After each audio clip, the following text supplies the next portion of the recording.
I want to take a look at right now is actually a toolbar that we can use with Firefox. So in order to use this toolbar, I have to go up to View, Toolbars, and then I'm going to select Hackbar. Now, Hackbar isn't something that you're going to use to just hack into pages. What it's going to do is it's going to give you some shortcuts to information. So let me do this, for example. I'm going to just select some data, and I'm going to paste it into this box up here. So one of the handy things that Hackbar gives you is the ability to quickly encode and decode data in particular formats. So right here I've got a base 64. So I can base 64 encode that string, and then of course I can base 64 decode it. So if you're working with a page and you're seeing data, whether in parameters or in headers or something like that, you can open up Hackbar and plug that data in here and then quickly decode it so you can actually see what's going on. I can also do things like hex encoding. So this is all hex encoded now. That same string, this is now in hexadecimal form.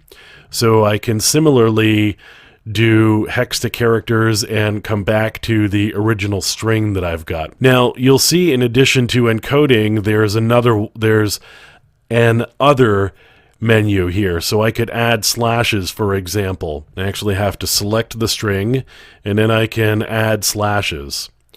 Or I could strip slashes or strip spaces. So if I did that, I could take all of the spaces out. That just helps us with different formatting that is going on. So I've got the ability to do some MD5 hashing. That would give me the MD5 hash of the data.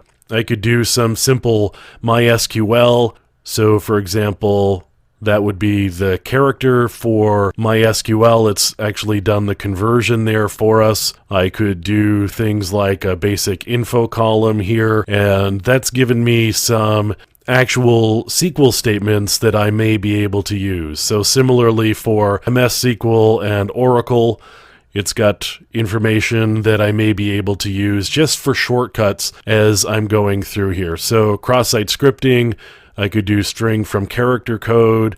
I could do HTML characters. So we've converted everything there to HTML characters. If you wanted, for example, to do something like a classic, trying to do a cross-site scripting thing here, where we just did an alert box. Now I select all of this, and I could use this to convert all of that to HTML characters. So now, if the page actually isn't paying attention to the conversion, I may be able to use this to do some cross-site scripting. So I could take that out and, for example, just plug it in there and do a go, and I'm not actually getting anything back, which doesn't really surprise me, but I can do the different conversions up in this box here, and then just quickly and easily plug them into the pages that I'm testing down below.